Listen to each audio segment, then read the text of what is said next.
मुंबई के तेज़ रफ्तार ज़िंदगी में एक पुरानी थकी हुई सी बिल्डिंग थी, सूर्या सदन।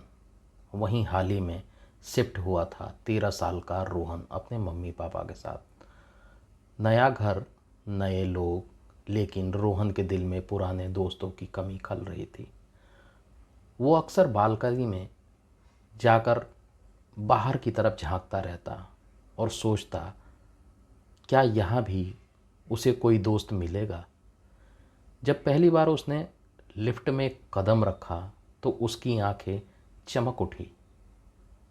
इतनी सारी बटन, 1, 2, 3, 4, 5, पर छठवें फ्लोर का बटन नहीं था। रोहन ने अपनी मम्मी से पूछा, मम्मी छठवां फ्लोर कहाँ गया। मम्मी ने मुस्कुराते हुए कहा, शायद यहाँ छठवीं मंजिल बनी ही नहीं है बेटा। रोहन ने हाँ में सिर हिलाया, लेकिन मन में ही हलचल थी। कुछ अधूरा सा महसूस हो रहा था। कुछ हफ्तों बाद रोहन की दोस्ती हुई एक लड़के से जिसका नाम सौरभ था। सौरभ इसी बिल्डिंग में जन्मा था, हर कोना कोना जानता था। एक दिन जब दोनों छत पर बैठे थे, रोहन ने पूछा, सच सच बता, छठा फ्लोर है या नहीं। सौरभ की मुस्कान गायब हो गई। वो धीरे से बोला, हाँ, लेकिन वो बंद है, वहाँ कोई जाता नहीं है, ना कोई आता है। रोहन के दिल में सिहरन दौड़ गई। क्यों? सौरभ की आवाज़ कांपने लगी। 20 साल पहले वहाँ एक लड़की रहती थी, आर्या शर्मा। कहते हैं उसने खुद को कमरे में बंद कर लिया था और फिर कभी बाहर ही नहीं निकली। अब हर अमावस्या की रात वहाँ से कोई हंसने की, कभी रोने की आवाज़ आती है, जैसे कोई किसी को पुकार रहा हो। रोहन चुप हो गया, लेकिन उसका दिल उस छठी मंजिल की तरफ और खींचने लगा। अमावस्या की रात थी।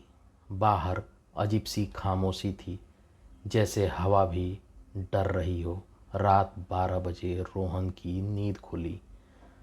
पानी पीने रसोई की तरफ गया तो देखा लिफ्ट अपने आप खुल गई थी और अब उसे छठवें फ्लोर का बटन दिखाई दे रहा था।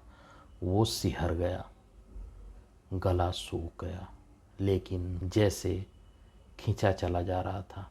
उसने लिफ्ट में कदम रखा, बटन दबाया, लिफ्ट बिना रुके ऊपर चली गई, जैसे कोई पहले से रास्ता तय कर चुका हो। दरवाज़ा खुला और अतीत जाग गया। छठवां फ्लोर पर लाइट झपकने लगी। दीवारें सड़ी लकड़ी जैसी थीं। जाले और धूल ने हर कोना ढक रखा था। एक दरवाज़ा थोड़ा सा खुला था। प्लेट पर नाम लिखा था, आर्या शर्मा, फ्लैट नंबर 603। रोहन कांपते हाथों से दरवाज़ा खोला। भीतर की हवा बर्फ़ जैसी ठंडी थी। एक अकेलापन था जो चीख रहा था। दीवार पर लड़की की एक पेंटिंग थी और उसकी आंखें जैसे रुद्र को घूर रही हों। तभी एक धीमी टूटी सी आवाज़ गूंजी, तुम आ गए। मुझे बहुत सालों से कोई मिलने नहीं आया। रोहन धीरे से मुड़ा। सफ़ेद कपड़ों में एक लड़की खड़ी थी। उसका चेहरा झुका हुआ था, बाल बिखरे हुए थे और आंसू बहते जा रहे थे। वो बोली, मैं बहुत अकेली हूँ। मैंने कुछ नहीं किया था, बस डर गई थी। सब ने मेरी बात सुने बिना दरवाज़ा बंद कर दिया। क्या तुम मेरी बात सुनोगे? उसकी आंखों में एक गहराई थी, जैसे वो सिर्फ डरावनी नहीं, टूटी हुई भी थी। रोहन का मन कांप गया, लेकिन वो पीछे हटने लगा। तभी दरवाज़ा अपने आप बंद हो गया। लड़की अब मुस्कुरा रही थी, लेकिन वो मुस्कान इंसानी नहीं थी। उसकी आंखें अब पूरी काली थीं और आवाज़ में सन्नाटा था। अब तुम भी मेरे जैसे हो गए हो।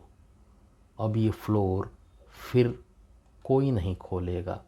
नीचे किसी ने लिफ्ट बुलाई, घंटी बजी, लेकिन 6 फ्लोर का बटन फिर गायब हो गया था। अब हर अमावस्या की रात लिफ्ट में एक बटन उभर जाता है 6 फ्लोर का। कभी कोई बच्चा, कभी कोई आदमी, लेकिन जो भी ऊपर गया वो फिर कभी लौट के वापस नहीं आया। लोग कहते हैं आर्या शर्मा अकेली नहीं है, रोहन भी अब वहाँ है और दोनों साथ में किसी नए मेहमान का इंतज़ार करते हैं।